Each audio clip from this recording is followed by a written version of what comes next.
So, just a general idea of who I am, where I'm at, and what I do. I'm a barley potato farmer, as well as some alfalfa. We're in the highest mountain valley in the nation. We live at 7,500 feet, Okay. and we're at the headwaters of the Rio Grande.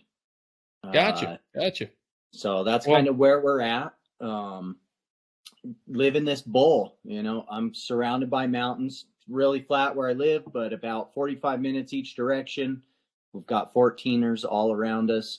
Um, and then, yeah, so I would say farming in this area probably started around 100 years ago.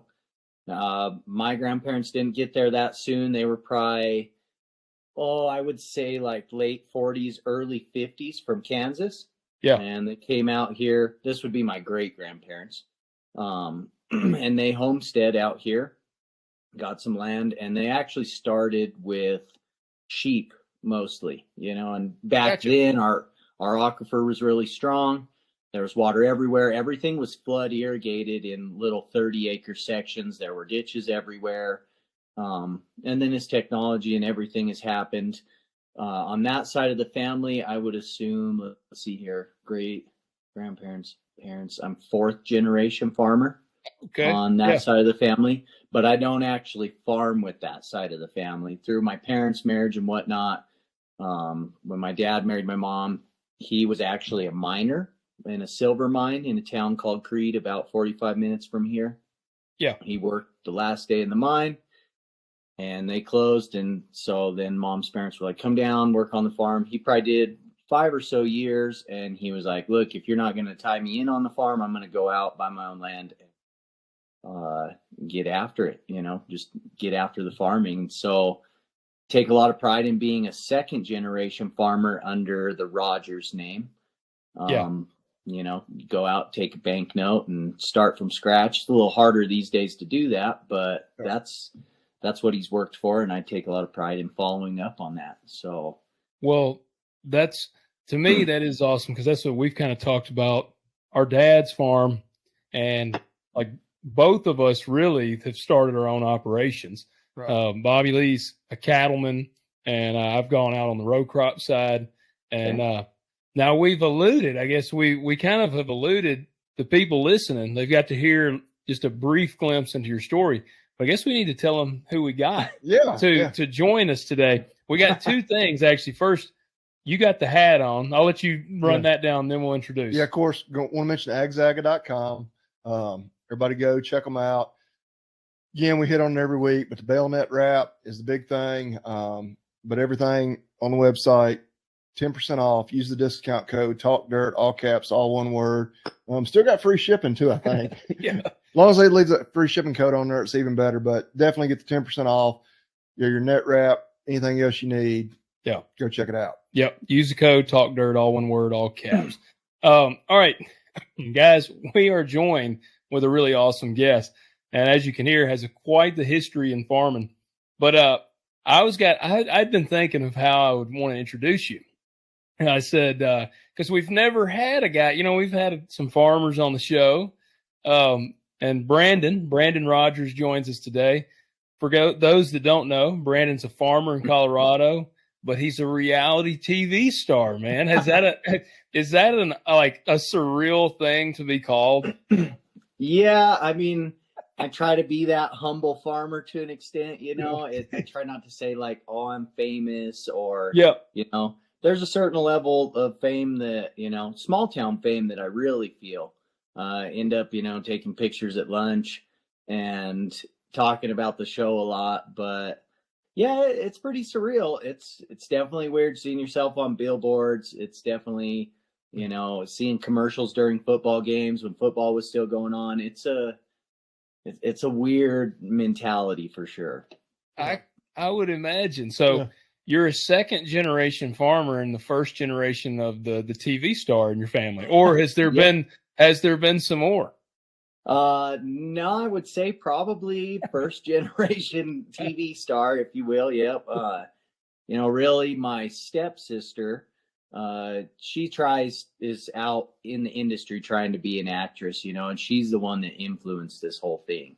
Gotcha. I'm pretty good on the farm, dating is hard where I live. There's not a lot of people, but I don't know if I was necessarily looking to be on TV trying to do that, but yeah, she kind of pushed me along, and so she was like, you need to apply, and I was pretty skeptical. And then to appease her, I filled out the application thinking, nobody's going to call me. It's typical, how many applications. The next thing people were showing up at the farm, and we were doing farm tours and talking about what was going on. And then the rest is history. There you go. Dude, that's, I really couldn't imagine. Like, my wife and I watched the show, and when I'm watching, I'm like, I just, the early dating is awkward enough in itself.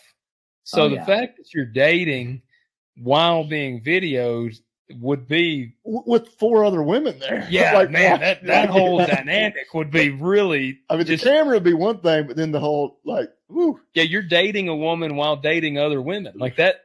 I just can't. My brain couldn't comprehend. Yeah, it's pretty unorthodox. Really, you're like you said, you're trying to date 4 or 5 women at one time, and they're all living with you. I would assume you guys understand how hard it is to live with one, let alone 5. Oh, yeah. And then the cameras, farmers don't really have that exposure to camera. It's us, it's nature, it's outdoors. A lot of times if you're not listening to music or whatever, you kind of set your phone down and enjoy what you do.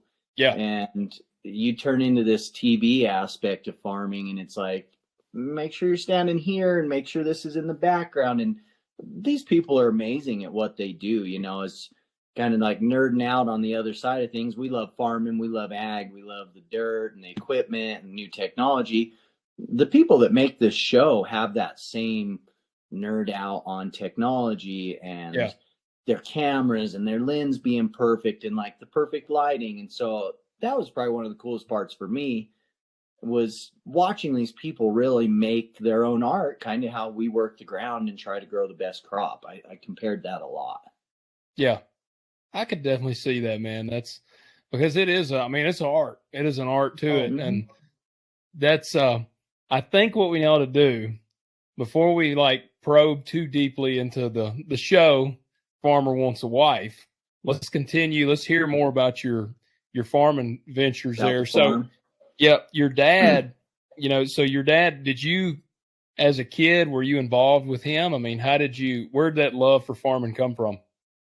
I think that, being that we're about 1,000-acre farm, but when I was younger, we were only a couple hundred acres.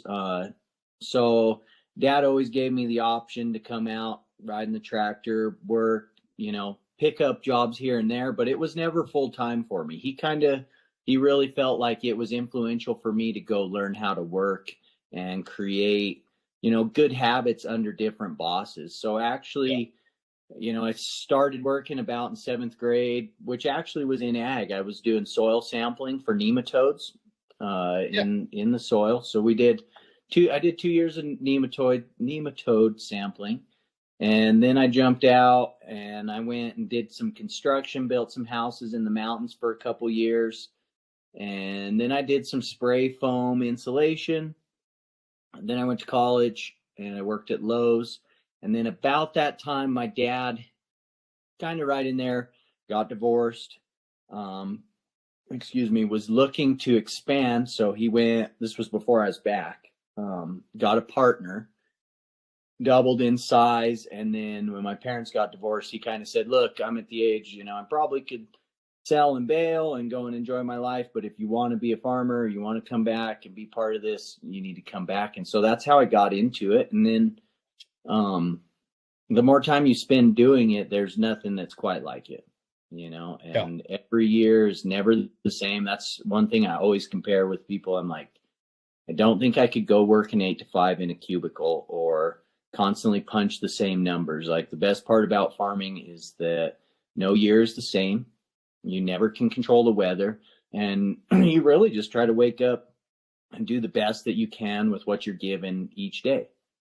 And to me, that is something that means a lot to me in farming. And then where else are you so involved with something that's growing and living? I know, like with cattle, you know, for Bobby, you're taking care of those cattle from when you raise them from calf, you're feeding them, you're taking care of them, you're doctoring them, you know, you care about them, even though you're selling them off and doing what you're doing with them.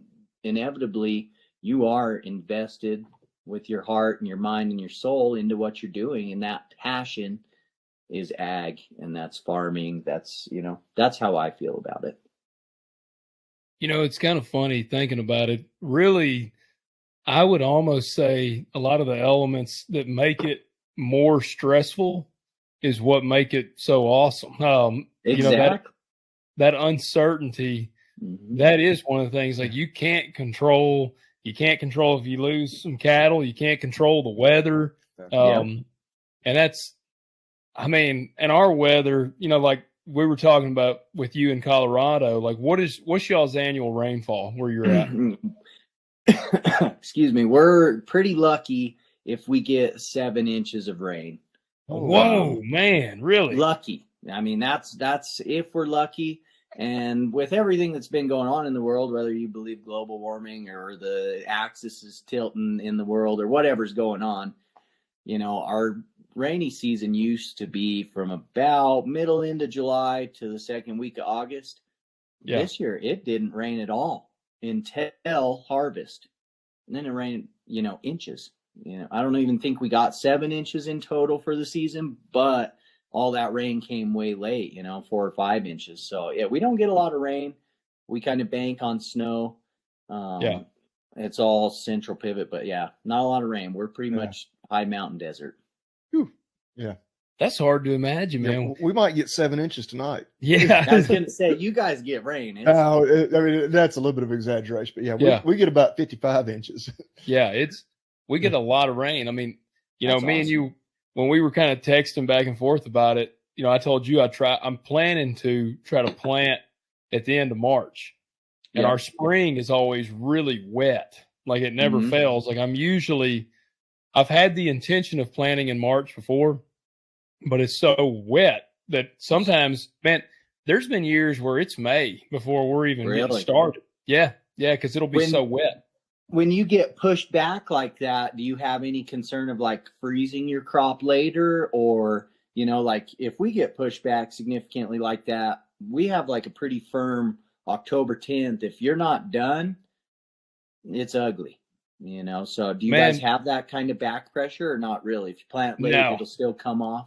No, it's sometimes there's been, I mean, it's been 80 degrees in November here. Like, you know, heck, what was it, 2 or 3 Christmases ago? It was like 80 degrees at Christmas. Our first frost is usually into October, 1st November. Like, and that's just a frost.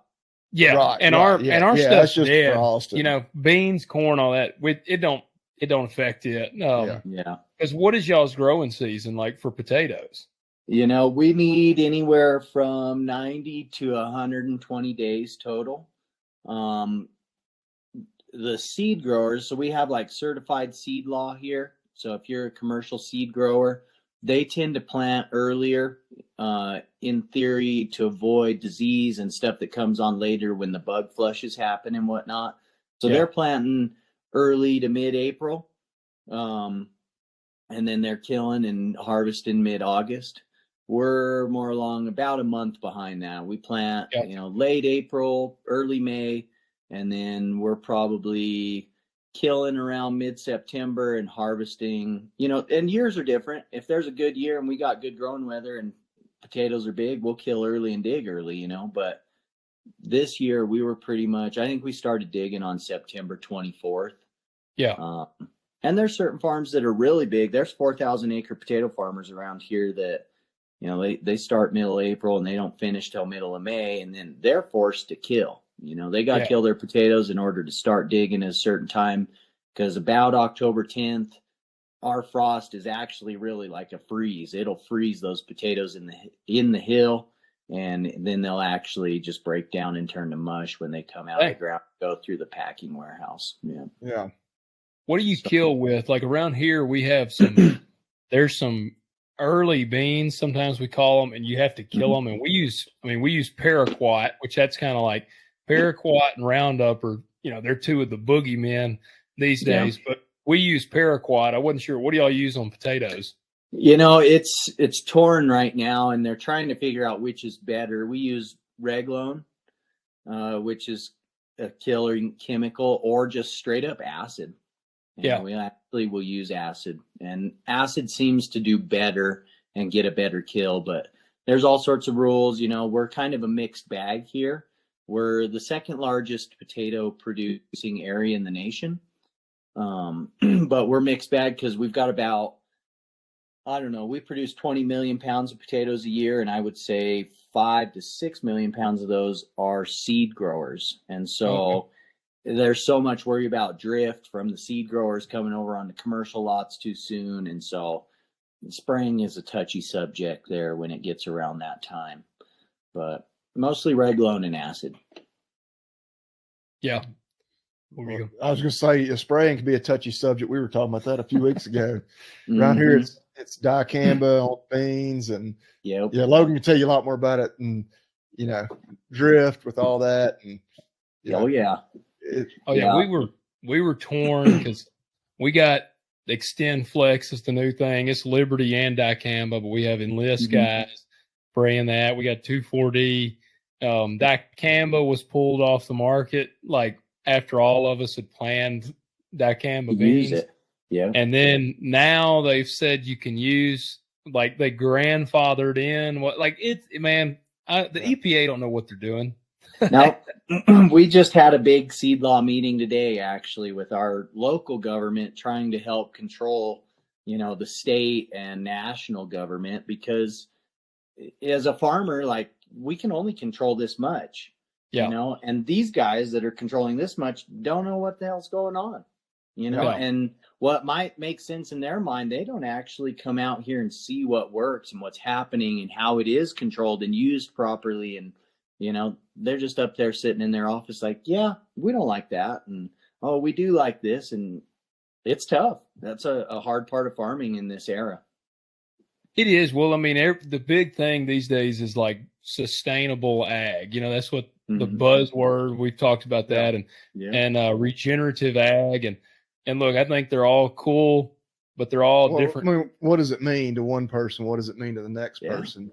I mean, I absolutely. feel like we all, for the most part, practice in ways that we believe are sustainable. I mean, because we're hoping to wake up tomorrow and keep doing it, kind of thing. Yeah. Well, and what's sustainable for you might not be sustainable for my program, but we're both trying our very best to be sustainable in the ways that we can be, and I think that's something that, now that we're talking about it, they don't get that, Farming isn't just this flat slate of everybody doing the same thing over and over again. Everybody's got different soil types, different concerns, different things in their dirt that they got to be aware of, and like vice versa, as well as outside competition with bugs based on where you're planting. I don't know much about the beans and whatnot, but there's so many different factors all around these different areas that it's not just a B conversation.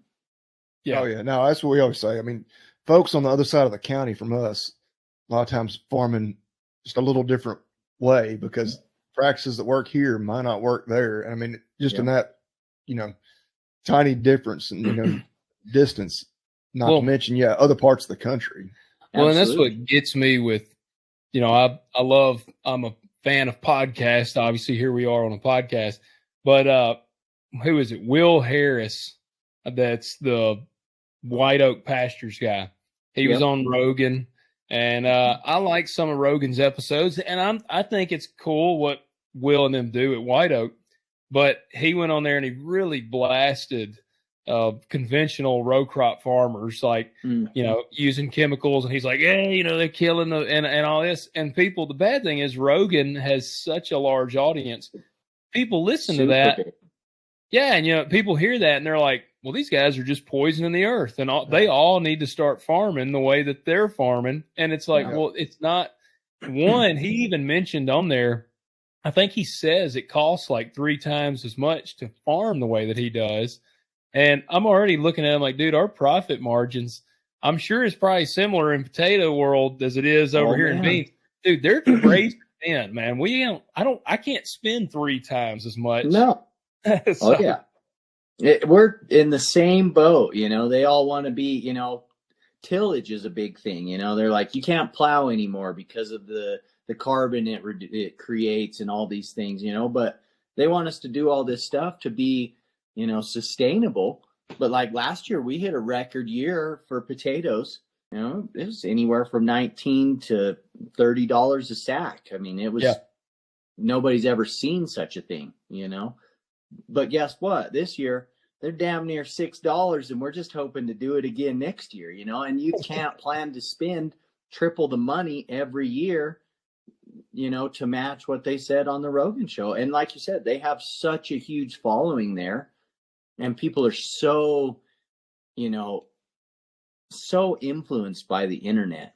You know, they see this little circle and they don't see the big picture. I mean, I don't know. Are you an organic farmer? No. You know, like that, we could get into a touchy subject there, you know. I mean, are they really actually is organic produce healthier, better, like for the people? No. But is somebody at Whole Foods going to pay triple the price for it? You bet you. They heard it was organic. You know what I mean? Like, dude, there's a person somewhere right now buying non-GMO kitty litter. That exists. That's a real thing. Yeah. And it goes back to being so easily influenced off of the internet and not doing some real research and, you know, cross-checking. Just cross-check your facts a little bit. Yep. Well, of course, we talked potato. So barley's your other big crop. Of course, on the TV show, they're like potato and barley farmer, you know. Hey, of course, you mentioned the alfalfa too. Speaking of barley, this kind of change. What are you drinking on? We didn't even ask you, man. I see you got something. Yeah, I'm a tequila guy. Okay. I have some Casa Dragones and some bubbly water. I was kind of running around rampant. We had some sound issues, you know, so I was just like, but I'm a mixed bag. I don't know if I'm like set in stone with anything. I like all Coors products. I mean, I like Miller Lite. If I drink light beer, I'm not a big Coors Light person. I'll choose Miller Lite over Coors Light. But yeah, tequila today. And Coors is actually, you know, if you want some fun facts on Coors, they have like 7 major growing regions in the nation. And in Colorado specifically, they brew in Golden, which that's that Rocky Mountain water theory and all their stuff going on there. But if you're in Colorado and you get a 6-pack of the glass stubbies, you know, as what I'm talking about, the little glass originals. If you're in Colorado, you get a glass stubby. 3 out of every 6 bottles in a 6-pack has San Luis Valley barley in it. Okay.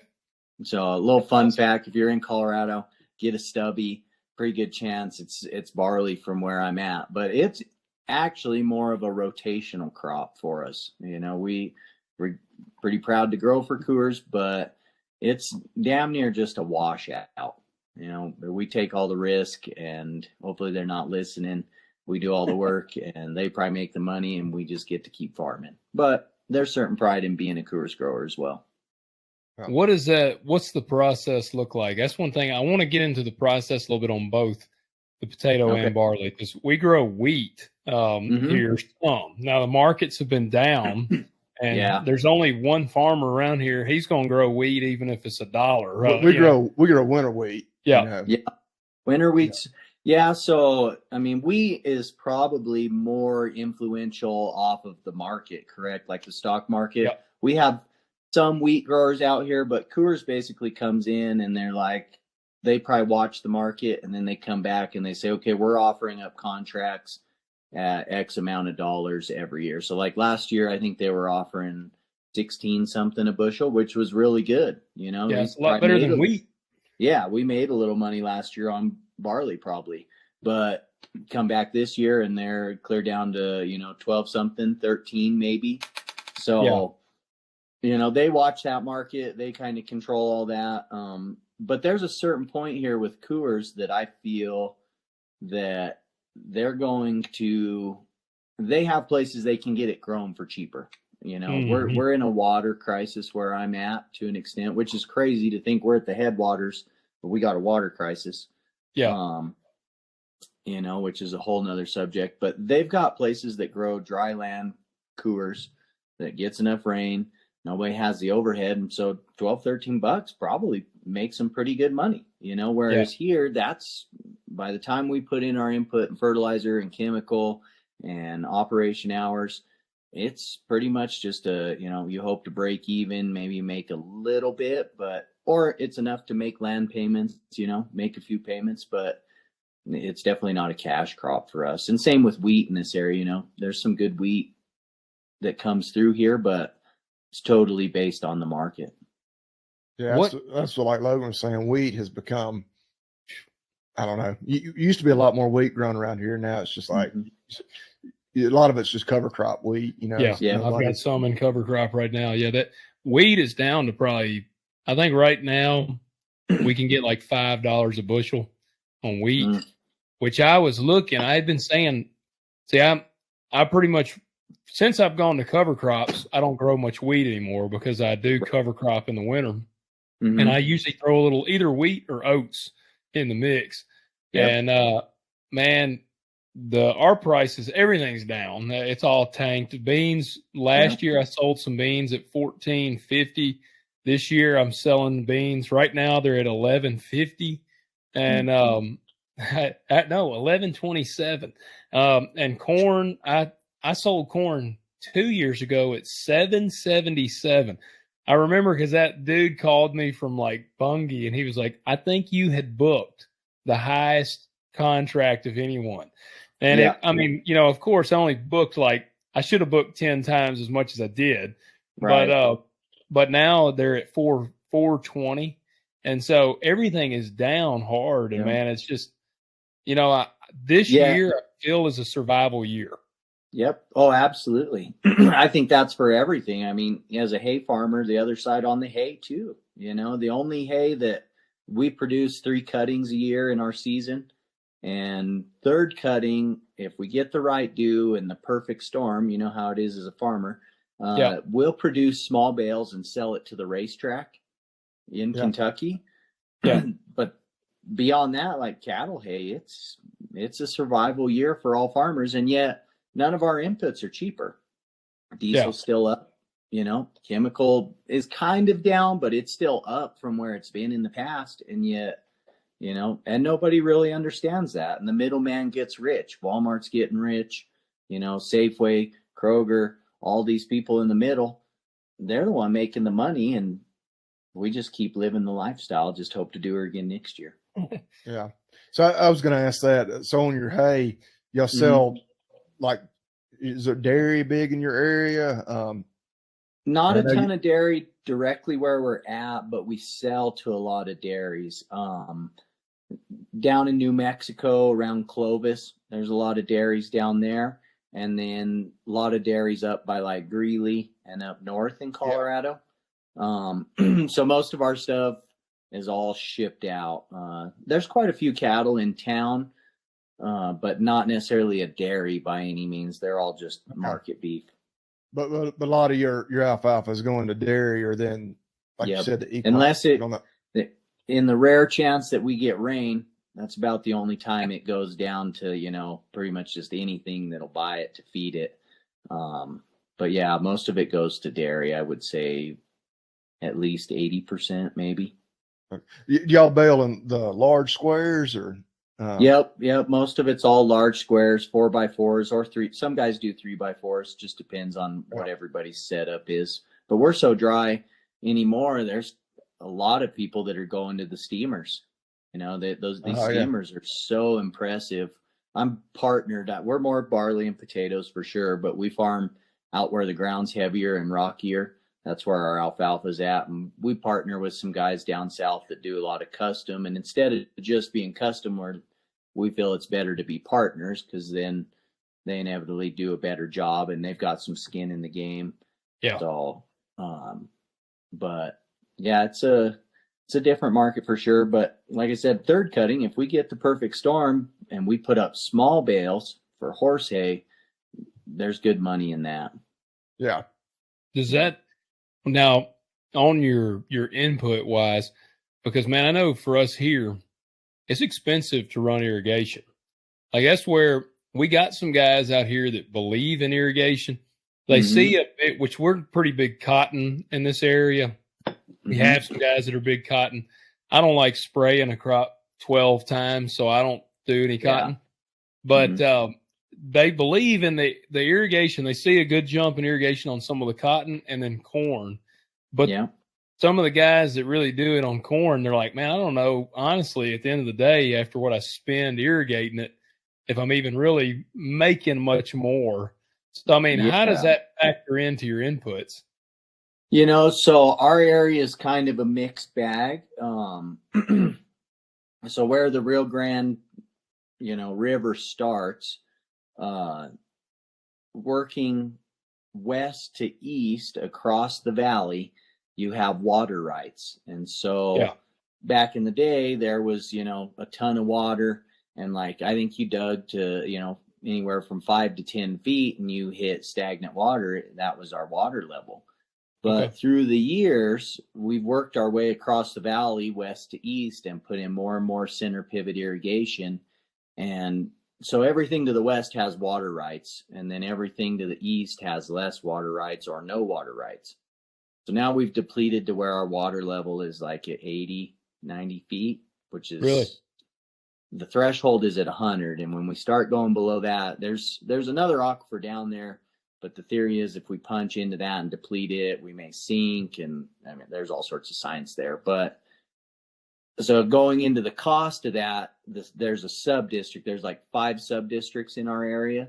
And they kind of, in theory, control the water or try to help us control the water issues.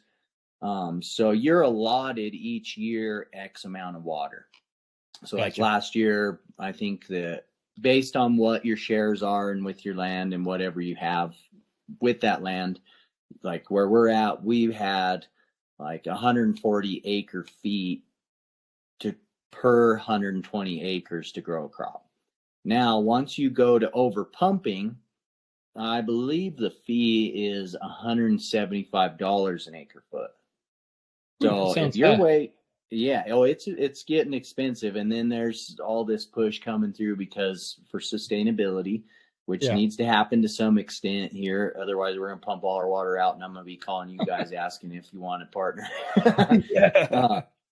But, there's guys out east that have no water rights, so they pay $175 per acre foot, and they're in the sand pumping out, probably more water than I use because their land doesn't actually hold that water. It's so permeable that it just runs right through, so they're running more laps, more electricity, more wear and tear on their sprinklers and more cost. But on the hindsight opposite of that table, they bought their land for, maybe $30,000 back in the day because it was just a plot of Chicos, and they went in there and cleaned it up, dragged it off, and then put a center pivot and paid it off in 2 years. So they're, whereas if you buy land right now, it's well over $10,000 an acre over here. So it's a real mixed bag. Everybody's cost is a little different as far as water goes.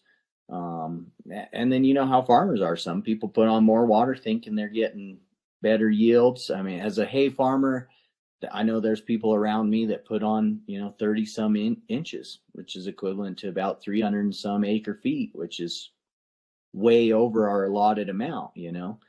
I end up putting on somewhere between 22 and 26, depending on rain and, whatever. So try to be sustainable. Maybe I don't get 6 ton to the acre at the end of the year, but maybe I get 5, but I also don't have this huge sub-district fee that I have to pay for my water. That is that extra ton to the acre, is it mathematically worth it? And then in the future here, there's the theory that they're going to create this stepping stone deal where when you're over pumping like that, it'll basically break the bank if you don't have some water sustainability programs on your farm. Yeah. Well, it is, Bobby Lee and I are both we can be pretty anti-government. Absolutely. Can't we all? That's right. But we actually just talked about in the last episode local to us, we got a guy, I mean, I say local, he's about 3 hours from us. But he has 8,000 or had 8,000 head of cattle on 140 acres. Oh, and, my goodness. Yeah. Had like a feedlot type setup. Yeah. But he's in a lot of legal issues and permitting issues. And we were like, really, guys like that are kind of what cause all of us to have to deal with this crap. Yeah. It takes one bad peach to make everybody live in misery, Yep. Yeah. He apparently wasn't doing anything to control his runoff. And I mean, it just, we don't know all the details, but in talking to some people from that area that we know, they're like,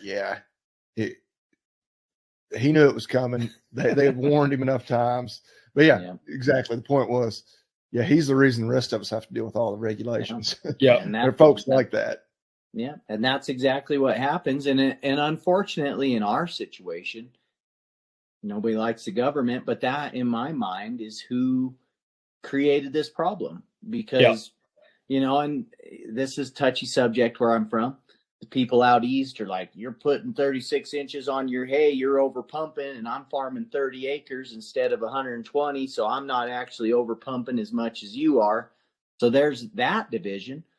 But really, hindsight, if the government didn't come in and give them the right to put a well where there is no water permits, we wouldn't have this problem. Yeah. But the government was like, you want to give me $30,000? Give her hell. And then now we got a problem, and they're like, well, you figure it out. You guys figured them out, amongst yourself. And it's like, man, you guys created the problem. You over appropriated the wells, and now there's more wells than we got water. And then it's a trickle down effect that we fight as well, because New Mexico's hurt by it. Texas is hurt by it. All of these southern states that get water from the Rio Grande, when we don't, have a bad winter, then they turn around and don't get water, and they're mad at us. So then we create a debt. So then when we do get a good winter, then we got to give all our water to them to make up for lost time. So if you don't want to if you can avoid letting the government in, you're doing good, and that's, but they got their fingers in everything.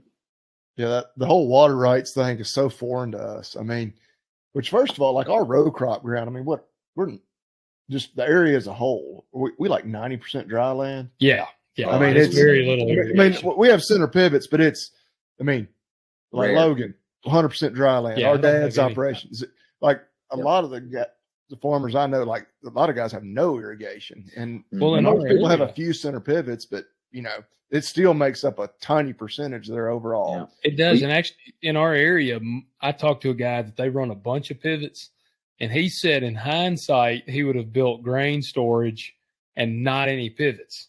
Because, again, we get, on a normal year, we get enough water. Now, what hurts us is we're bad about when the water, we get a lot of rain, and then all of a sudden it just stops raining.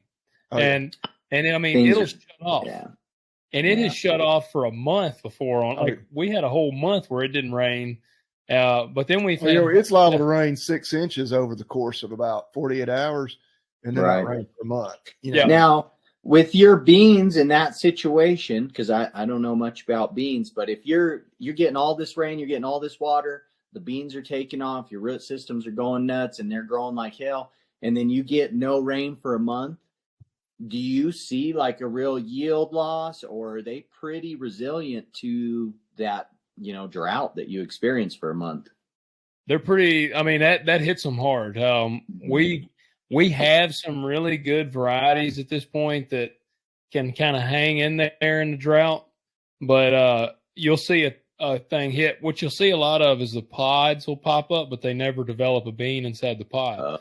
And so you just, because we had that happen, I think 2 years ago. We had a really dry month, and we actually see on our corn, we like for it to be dry. You like to plant it, and then they come up, and then you have a little spell of dry because it forces that corn to run that taproot. And then if you hit a dry spell, it's deep enough. It's getting water. A little more resilient. Yeah. Corn is the more volatile for us in our area. Like the bean varieties, you can usually squeak out a decent bean variety or bean yield, but corn, man, I mean, it was just 2 years ago. My average corn yield, I've got fields that'll average 200 here. 2 years ago, my average corn yield was 83 bushel. Terrible. Well, we can too, like August is bad about, like we can get dry late summer and just hot as hell, brutal temperatures. Corn is rolled up. I mean, it just, of course, there's a lot of factors that go into it, but yeah. What is your stagnant water level down there? Farmer Ty on the show, he's the team roper. Yes.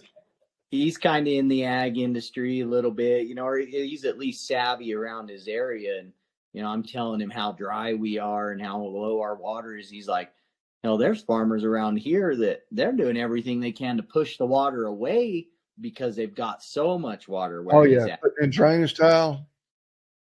And drainage tile is not real big in our area like it is like I think they used to get in Arkansas, don't they? But you see more and more people because we've got some creek bottom ground and that just stays wet. Bolton farm, you can't get it dry. You could go out to Bolton right now and there's water standing. I got a farm I've been putting back in the ag. It is just, I was running the bulldozer on it 2 days ago and I was driving through water.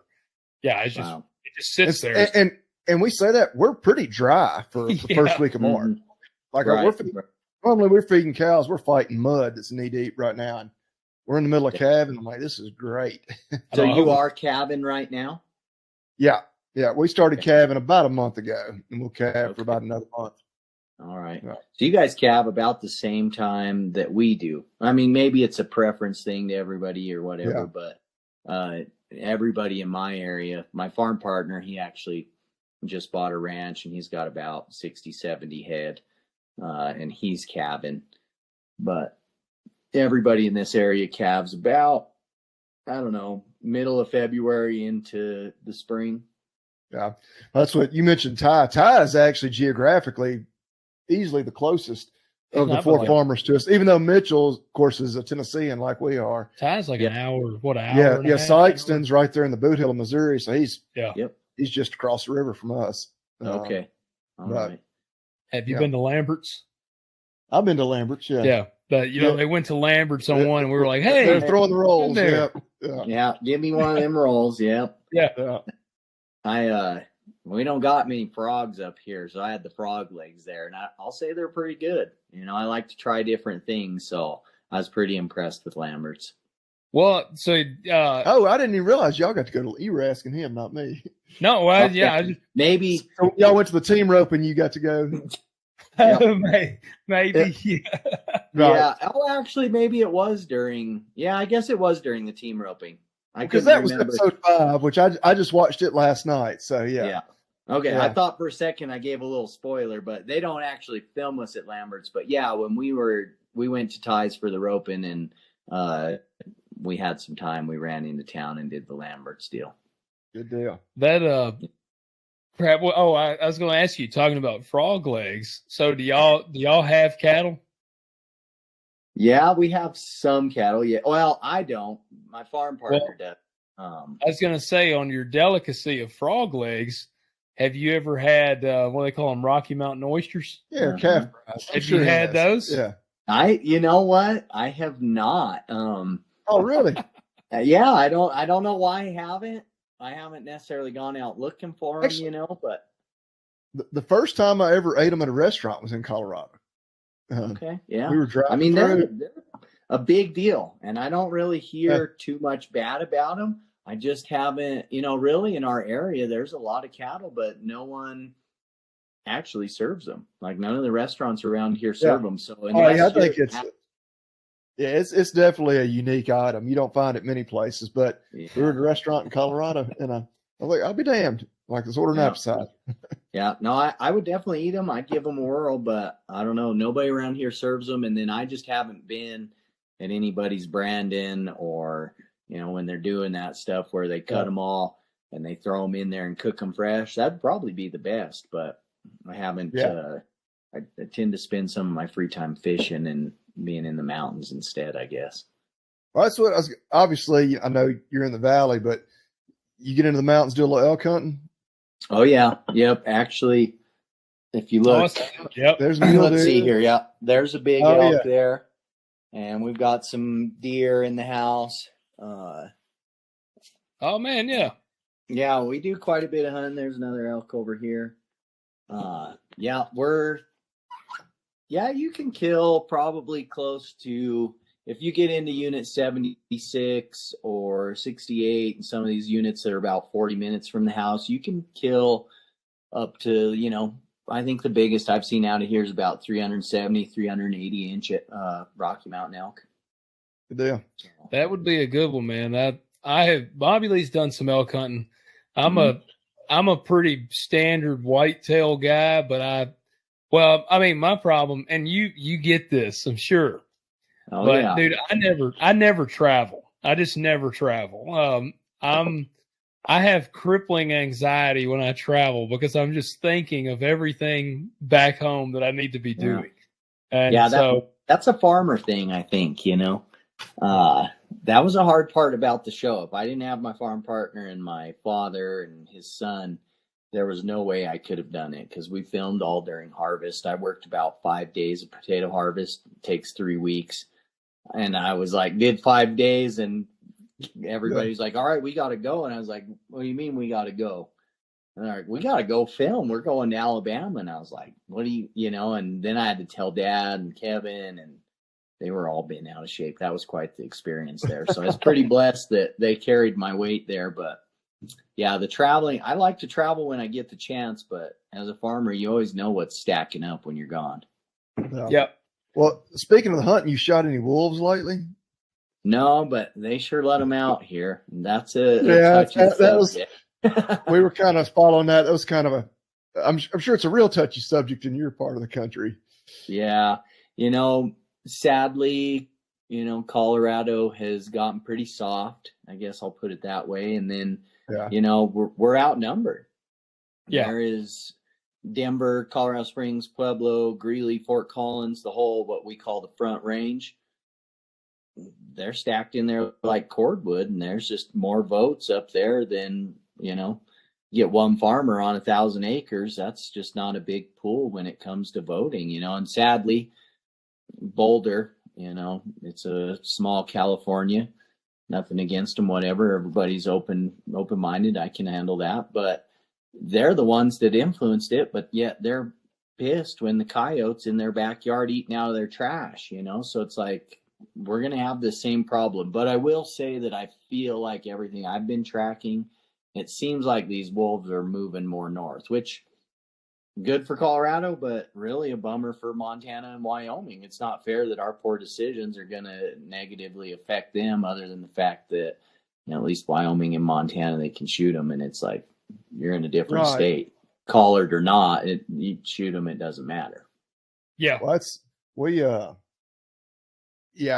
seemed, I saw something the other day, and I don't think they verified it, but somebody in Wyoming had shot one, and they had speculated that it was a Colorado wolf. But I was listening to another podcast actually earlier today. Actually, a Canadian farmer, and just talking about the politics. He's like, man, this is not a left versus right thing. He's like, it's rural versus urban. He's like, absolutely. You look at, we've got the urban centers, even in some of these quote unquote blue states that are, Illinois, for example. Mm-hmm. Illinois is, by land area is a red state, but it's got a population center that, where there's 10 times as many people there as the rest of the state combined. Yeah. And so they make all the decisions for the entire state. Yeah. And I feel like Colorado's under that same pressure, Eastern Colorado is all, ranch land, dry land farming, but you got one or two farmers covering a few thousand acres, and we just don't have the pool anymore. Yeah, man. Yeah. We're pretty fortunate here, that as a whole, the state, is super red. Nashville is getting to be really questionable. Like, it's blue, I guess, on the map. And then Memphis, which is 20 miles from us, is blue. But we really only have 3 or 4 counties that are blue. Wow. And that's good. Good for you guys. Hopefully you guys can keep up the good fight because our problem is Nashville's just blowing up. People are moving to Nashville like crazy, and you want to know what bugs me? I mean, I hate to turn this whole thing political, and I'm all about everybody having their rights to make their own decision. But when you go from a state that you're pissed at the taxes you're paying, the fuel's expensive, your food's expensive, everything is expensive, and you move to my state or another state where things are relatively affordable and your taxes are cheap, and then you vote the same way and ruin my place, that's the most frustrating thing. You're mad about what's happening, but you're too zoned in to actually realize that, you're creating the problem. That's, and I never could confirm if it was true or not, but my in-laws, my wife's family is from, they're south of Nashville, but kind of more that area than we are. And my father-in-law had claimed one of his buddies is in real estate. Like, he knew people, they quit taking phone calls from people from California. Like, good for them. And, back during COVID when everybody was, exiting some of those areas. And we did see a population boom, to an extent. Well, there's New Mexico and Arizona, and we're seeing it in Texas now. The west side of Texas is losing its red power because everybody's leaving California because it's so expensive to live there. So it started in Arizona where they could drive, 3 hours into Arizona, still kind of have the same climate, but still could make it back into California for the things they liked. But they were significantly cheaper in their taxes and their houses and everything. Next thing you know, it's a blue state and everything's getting expensive, and New Mexico's doing the same thing. Everybody in these big industries that are part of film, New Mexico is a huge film industry right now. Santa Fe and Albuquerque is a giant influx of these, people moving out of California, finding somewhere that's really relatively cheap to live, but then they don't inhabit and live the way that's how it was working. They vote how they were in California, which is why they left, and then they create the same problem for the people that were fine doing what they're doing. Well, I feel like that's what's honestly, I've been saying, because I had some buddies that are like, man, the day Texas goes blue, that'll be the day we're doomed. And I've told them, which I'm a pretty proud Tennessean, but I'm like, man, the day Tennessee goes blue, because I think Texas will go blue. Maybe not this election than we are, but they are, they were purple for a lot of the last election. And I'm like, man, and it's because of that. You're having all these people moving in there, and they're annoyed with the taxes and all these high prices, but they're moving there and they just keep voting the same policies. But I worry about it. Nashville has just gotten to be like, everybody wants to be in Nashville, and you got all these. Nashville is our Los Angeles, is what I think. Right. Well, absolutely. The parallel between Nashville and Austin, Texas, have always scared me. I was like, man, Austin, Nashville is just about 10 years behind Austin. Yeah. So, but anyway. Yeah. Yeah. Well, even I don't know how often you guys drive, but, I went to Nashville for the first time before the tornado, pre-COVID. Like, we were flying into Nashville when everybody's freaking out about COVID. So I kind of saw the old airport, and I can't remember. I flew in there like last year. So much bigger. It has expanded exponentially in my mind compared just in 2 or 3 years, just because, like you guys are saying, it's people want to move to Nashville. They want to be by Broadway. It's this like, it's a happy medium of like country city. You have nothing against Morgan Wallen, but it's this Morgan Wallen country energy. Oh yeah. The farmland prices around there, because like my in-laws are like an hour outside of Nashville. My brother's in-laws they're probably a little closer than that, kind of the other direction, but like their land prices have just gotten stupid. And it's, I guess it's good for them. I was going to say, ones that already own land. Yeah. If you're in, you're doing good. But if you're trying to get in, it's damn near impossible. Oh yeah. Well, that's what some of my wife's friends, which, we've been married 15 years now and have lived here the whole time. like, oh, y'all should move this way. And like, I'm pricing land, and a lot of these are country people, you know. I'm like, you do realize you can sell your 40 acres here and come west where we are and buy 250, 300 acres. I was going to say, you get to be a big. Like, I'm going to move that. Yeah. Well, what, before we finish up, man, because and I'll allude, man, we've been trying to coordinate because Brandon lives 4 hours from an airport. So we live 45 minutes from an airport, so a little better, but we've been trying to coordinate, you know, we've got to get you in studio. I think it'd be awesome. But yeah, I think that, so I'm actually the vice president on the oldest pro rodeo in Colorado, and our booking company for the concert we put in is in Nashville. So if I'm ever, you know, and there's opportunity here where I might be down that way. If I'm in the neck of the woods, we should definitely I'll try to get up there or figure a way to get together and come up and hang out for sure. Have a drink in person. So which rodeo is that? It is the Sky High Stampede.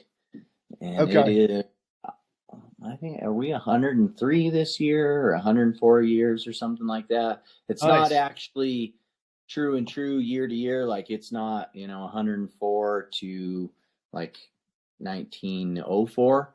They had some time off for the war, and then we had to skip a year for COVID. So there's a few gap years in there, but oldest pro rodeo in Colorado. It's, you know, we just changed dates actually, but we're the first weekend after the 4th of July. Okay. Well, we're big rodeo fans. We, a couple summers ago, we were out in Colorado. We went up to Cheyenne. So that's the granddaddy of them all. Pretty hard. Yeah, that's one. I was like, that's a bucket list one I want to go to. And yeah. Well, I was going to say, if you're in Colorado, come by, but just know I'm about 4 hours from the airport in Denver, you know. So we drove it. Like, we drove. Okay. We packed the whole family. We drove all. We went to Estes Park, you know, kind of did the national park kind of thing. Yeah. Drove up to Cheyenne, spent a couple of days up there, went to the rodeo. Did you smoke a little ganja while you were there? When in Rome, man. Yeah. Welcome to Colorado. Yeah. That's right, man. That's right. Hey, before we finish, man, we got to talk. We got to know.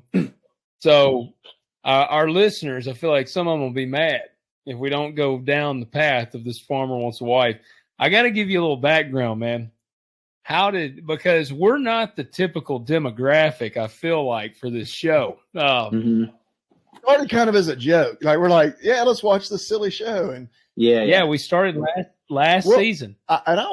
Logan was kind of joking with me. I was like, I'm going to turn it on one night. And actually, Alan is from the same tiny little dot on the map, small town as my wife. And when that popped up on that first episode, Alan's from Santa Fe, Tennessee. I nearly fell off the couch. Yeah. So I was hooked. Went on, and so it is entertaining, man. That's what I tell people. Some people are like, man, I can't watch it. I'm like, dude, I'm telling you, it's entertaining. Like I feel like there's no other podcast with as much testosterone on it that's discussing Farmer Wants a Wife. And dude, we're hooked in, man. We're hooked on the show. My kids are into it. When I told my daughter, said, where are you going? I said, I gotta go. We're gonna podcast. We're talking to Brandon. And she said, the potato farmer? I was nice. Like, yeah, you know what I'm talking about. Perfect. Yeah. You fire away questions. I mean, I can be vague and give you as much just rambling about it, but if you got direct questions, I'll do my best to answer, you know, so fire away. Give me something good. Well, dude, the last one we watched, we're caught up. And so we're up to 5. Yeah. And I mean, our listeners, I feel like most of them that watch are pretty much up to date, so they're going to catch some spoilers from here up. But like, dude, I tell you, the last one we watched was brutal, man. Like, Annalise and Reba both left, and I tell you, I'm gonna be honest, man. The Reba, that one seemed like it might have hit a little hard. Was that kind of a tough one or a surprise? Yeah. Yep. I feel like, here's some insider info. I definitely feel like I let her down, you know, to an extent, because, being the most remote farmer, our travel days were no less than 11 hours. So before we were leaving the farm, and this thing kind of transpired from Clemson, and I'm sure you guys saw a little drama at Clemson.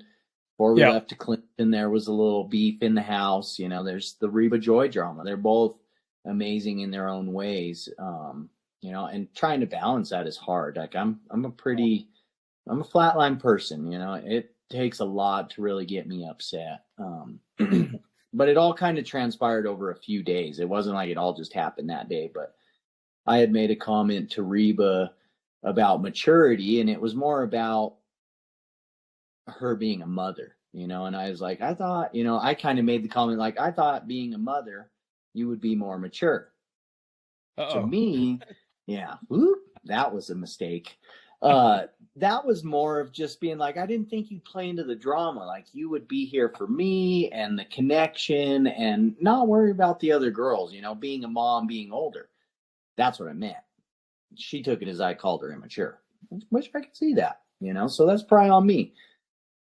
That's where it started. And then I think it just festered through the week. You know, we filmed, there were dates, there were things going on. And right before we were getting ready to head to Ties, she had caught me in the house. She's like, we need to talk. And, you know, I'm a team player as far as like, I made a connection with my producer and I was like, you know, I'll take care of you. I'll try to make you look good. You help me try to find a wife. Let's work together. Let's make this, you know, organic. And, so when she was like, we need to talk, I was like, it probably needs to be on camera. Like I assumed it was a big deal because she was like, we need to talk. I was like, let's save it for the camera. You know, because they want this stuff. And it gives us something, you know, you see on the show how they're pulling us, you know, they're having us have these side conversations. Mitchell asked Sydney at Clemson to go to the side. You know, Mitchell talked to Kiana, Ty and Megan. They want these side conversations to help us create connections. So it's like, let's save the combo for when we get to Ties. Well, you got an 11, 12-hour travel day. Then you have an off day because everybody's got to, you know, recuperate and whatnot. And then they got to set up and, you know, it's a production. She stewed on it in her hotel room for 3 or 4 days. And so inevitably when she showed up, she is a strong-minded, powerful woman. And she had her mind up. She was going home, you know, and I don't think that there was anything I could have said to make her stay.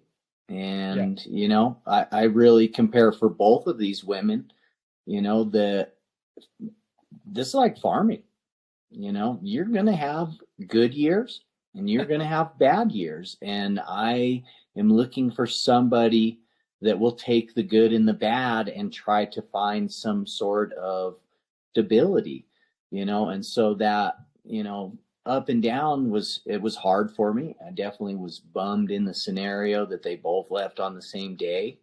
But you know, at the same time, my life isn't just this 8 to 5 days a week normal life. You know, farming's an up and down thing. So I need to find somebody that can handle that. And you know, Reba and I still have a good relationship. We're good friends after the show. There's no hard feelings as far as I'm aware of. Maybe I'll find out differently, but you know, she's a sweet girl. And yeah, you know, most of that probably stemmed from me. So yeah, if she sends us a heated response to this, we'll let you know. Yeah. We'll see. Go ahead. Well, they left us at the end of episode 5. Of course, they give us the preview of 6, and it's like, of course, I know you can't give us any details. Like the bombshell. I was like, oh my God! What? Of course, they dramatize it all up, and I'm like, oh my God, we got to get to Thursday night so I can watch. Yeah. So unfortunately, this Thursday we've got the State of the Union, so there is no show this week. Yeah. So we got to wait another. Oh man, I hate to put that on you when you're telling me how excited you are about the bombshell, but we're pushed back a little. It's another a week, so I guess we gotta wait till next week. There was I think there was something else I was going to ask you on that. I'm trying to remember what it was. I had this brewing when I was thinking about it.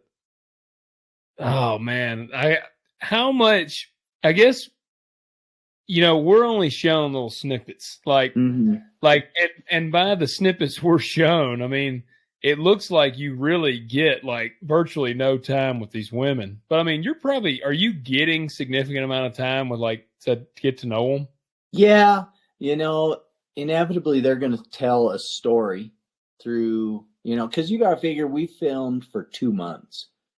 We lived together, filmed, we didn't travel together, but we spent 2 months together. So it looks a certain way, like maybe you didn't get time, or maybe you didn't have a connection, or maybe you never talked to him. It definitely looked like I only talked to Joy at the rodeo. Yeah. But yeah, I mean, they're making their show, but you have time to connect. We live together. There's definitely boundaries about, how much you can talk or what you can talk about, because they want to get that authentic, natural connection on camera. So they don't want to miss this special moment of like an aha connection. But inevitably, you're in the morning making a coffee, and one of the ladies will catch you right there and talk to you while you make your coffee, or, you're having lunch, lunch hour. We actually broke for lunch hour, and everybody would sit together and socialize. So you had time to talk to everybody, but it definitely wasn't like necessarily like one-on-one, really deep emotional conversation, but you had enough conversation to kind of get an idea of who's who and what and how and kind of their functionality, but it's tough. Do they give you like guidelines? Like I'm always I'm trying to think of the best way to word this one. I think I know where you're going. Well, I joked. I'll just tell you. So last episode, I told Bobby Lee, Mitchell was definitely checking out Sydney's tits on there because the camera kind of caught him. And I was like, hey, man, that comes with the territory. Hell, I mean, when I was dating my wife, I still check out her tits. I'm married to her. So I was definitely doing it when I was dating her. So did they like tell you like, all right, you can kiss, but let's keep this thing PG. They could edit anything out that wasn't PG. Yeah. I mean, do they give you any sort of rules there? They're like, don't be copping the film, man. Yeah, that's funny. No, there's I think that how hard it is to kiss on camera there. Could you imagine trying to play a little grab ass? Would be a little bit, be watching yourself going, oh man. So the whole thing, I couldn't imagine trying to date on camera. Like, oh, yeah. Yeah, that's a different deal, Inevitably we're all human, so you might get a little creep eye here and there, taking a little peek, Just so happened Mitchell got busted. But yeah, there's a certain guideline, there's a certain part of them that doesn't want to be like The Bachelor. The Bachelor, they feed those women alcohol, they poke the bear, they want that drama, they want that catty, energy that's going on. It's going to be there naturally. We know how women are, and it's such an unnatural situation to all live together to try to date one person. So The Bachelor like entices that, whereas the theory behind Farmer Wants a Wife is that they want authenticity and respect, and it's a little more controlled. So, they definitely don't want you probably copping a feel when you're making out on camera, but inevitably we're all human, and,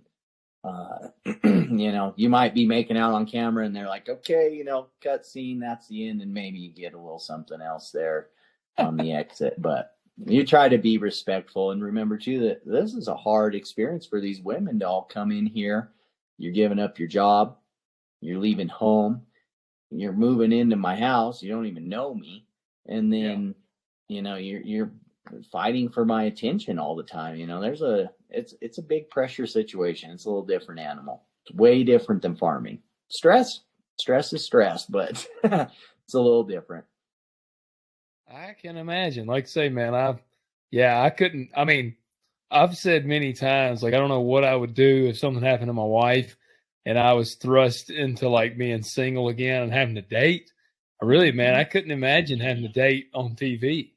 Man, like That would be tricky. That'd be tricky for sure.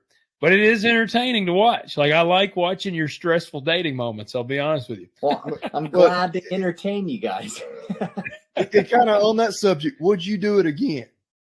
Knowing everything you know now. Yeah, which is crazy. A lot of people probably think I'm a degenerate, but it's an experience, like it's hard watching myself and not having, when you watch the episode, I watch the episode. I don't know what's coming. I don't know how they've clipped it, made it look, whatever, so that part is hard. But the travel, which, with farming, that's a little different animal. That was a little concerning. But like the travel, the connections with the other farmers, the connection with the other ladies on the other farms, like on the show, we call it a trauma bond because we're all put into this like war zone that only a handful of us really understand what we went through and can talk about it. And so you build really good connections with some of these people and see some beautiful country. And then, like I was talking, with each farm had about 20 people working on it between like film and sound and light. And so you build a connection by being with all these people. So it kind of opens up the world, or at least the nation, I should say, as far as, if I'm in California, I know 5 or 6 people now. If I'm out in your neck of the woods, now we've created this bond. So as a farmer, you know how lonely it can be at times because it is just you out there with your ground and your land and your crops and your animals, which is why we do it. But inevitably you want some companionship as well. So it creates a good connection too. It's just how you handle the stress and the emotional ups and downs, and that part's hard. But yeah, I'd probably do it again, which is crazy, but I don't know. In order to grow, you got to be put in sticky situations and try to come out of them and learn from them. And for me, being on boards, being a farmer, starting different businesses, doing things probably like you guys jumping on and creating your podcast, it's not something that naturally you're born into, but you guys got together, like to shoot the shit, get a few mics, figure out how to run sound, figure out how to record and upload and whatever. And there's something fun about that, and that's kind of how I feel about the whole film industry. It's just something different that pushes you to become better. It is. It definitely is. Well, man, I feel like that's probably a pretty good note to. Well, I guess, of course, he said he would do it again. So we have a little bit of a younger audience, guys that are wanting to get into farm, that sort of thing. So for next season, that guy might be listening right now. Would you tell him to do it? I assume you'd say that's a good question. Absolutely. Why not? What do you have to lose? Like, fill the application out, put yourself out there, be aware that you're probably going to miss some farm time, but if you can handle that or find somebody that can help you miss that, like, it's an opportunity to meet women that are nothing like what you date. You know what I mean? You know how country women are different from city women, their mindsets, their lifestyles, everything's different. So that's fun as well. So if you're open to being social, you can handle some pressure and you're excited about something new, absolutely fill out the application, and best case scenario, they'll give you a call and it's a fun ride. It's an experience, TV. And the other thing is like, be aware you've got to have thick skin because, people have opinions. Everybody's opinionated and you necessarily don't get portrayed to be exactly who you are on TV, or, you know what I mean? And a lot of people don't know who I am or don't know exactly how I feel because, we film for 2 months and then they condense it down to each farmer gets, 10 to 15 minutes. So if you have thick skin and can handle a little criticism, good, bad, every which way, give her hell. It's a good time. For sure. Yeah. I think that's good, man. Well, hey, I'm going to put Brandon on the spot here. I'm going to ask you. So at the end of all of our episodes, we like to do an American made product or company. Okay. So is there one that you could think of if I put you on the spot before you answer or tell us what it is? We got to queue up our commander in chief. He's we've been saying we were going to put it on our mixer board, but we have not. Yep. We start off with 2 words: made in America. 2 words, man. Made in America by Joe Biden himself. What is there? You have a favorite made in the USA product? Or Man, I'm gonna put approval on. I'm gonna probably, which it's kind of bougie, I'm gonna say Filson. Being in the mountains, have you guys heard of Filson? That is an American-made company. It's really quality stuff. It is expensive, but as far as fighting the weather, fighting the elements, I got a lot of Filson gear, and it is top quality stuff, and then I'm gonna probably have to throw out the cow lot. Yeah, I was about to say you got that right there. Yeah. Yep. The cow lot. I didn't know if on the top of my head they were 100% American made. You know how hat companies are, but this is a hand-shaped cowboy hats in Denver. They get American hats. They have 100% beaver. They have rodeo kings. You pretty much name it, they'll go up there, shape it, and make your hat truly yours. So the local support for the cow lot, all my hats are from there. And then I like Filson too, being a rugged mountain man area and spending a lot of times outdoor, they make some really quality outdoor stuff. Awesome. Yeah, that's 2 good ones. Yeah, that is. I was going to say, in the cow lot, I had caught that earlier. I was like, man, it sounds, because we got a local company here or local business here that does them. So, man, we're all about that. So the cow lot. That's why I threw it on. I got to support local the best I can. I was like, what can I was going to wear my Stampede shirt, and I was like, I'll talk about Stampede, but the cow lot, they make some amazing hats, and their attention to detail is really good, and they do a little traveling. They have a nice place in Denver, and they're just good people. They're people like you and I that went out there and started a new business and started shaping hats, and they're good at what they do. Awesome. Well, Brandon, we appreciate you coming on the show, man. It's been a blast chatting with you. Yeah, we can't thank you enough for your time. Yep. Thank you guys, Logan, Bobby Lee. I appreciate it. It was a great time. And anytime you want to bring me back on, or if I can get out there and hop on. Once the show's over, I feel like we're going to be like immediately like, oh my God, we got to talk to him again. Yeah. I'll be ready. Be awesome. Well, good. I'll try to get out there. Awesome, man. Well, stick around. Don't leave yet. We'll wrap up. Hey, real quick, tell everybody where they can follow what you're doing. Okay. Yeah. Hop on Instagram. I changed my handle after I got on TV. Let me double check what it is. They had all these guidelines. I'm pretty sure. Hop on and check me out at brandon.rogers93 on Instagram. Facebook's about the same, and then as well as on TikTok. I make a few farm TikToks, make a few reels, and you can check all that stuff out. I think it's all linked through my Instagram, but my TikTok is farmerbrandon.rogers. So check me out, follow along, and keep up Thursday nights, 8/7 Central, and or it's 9/8 Central. Sorry, 9/8 Central, and then next day on Hulu. Awesome. Well, guys, y'all go follow Brandon. Like I said, I hope y'all have enjoyed hearing him. Like I said, we're both now. I feel like we're team Brandon even harder now. Oh yeah. Like we're rooting and if you hadn't been watching, just go back, binge watch the first 5. We may have given a spoiler or 2 through those first few episodes, but go ahead and watch them. Yep. Catch up.